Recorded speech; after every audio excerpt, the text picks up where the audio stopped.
எங்கள் மாமாவுக்கு ரொம்ப பிடிச்ச சுட சுட இட்லியும் தக்காளி பழ குழம்பும் தான் இன்றைக்கி ரெடி பண்ண போகிறேன். இது கொங்கு நாட்டு ஸ்பெஷல். 3 பெரிய சைஸ் தக்காளியை ரஃபாக சாப் பண்ணி எடுத்து வச்சுக்கோங்க.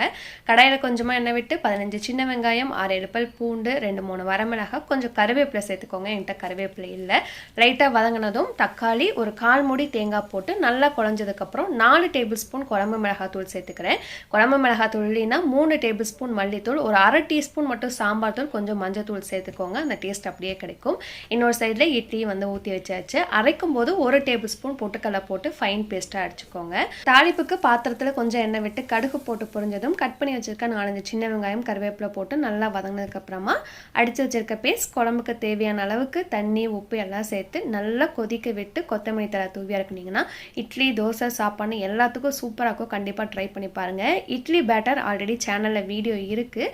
நம்ம சேனல் நேம் கீழே இருக்க ரிலேட்டட் வீடியோவில் கொடுக்குறேன். தேவைப்பட்டால் செக் பண்ணி பார்த்துக்கோங்க.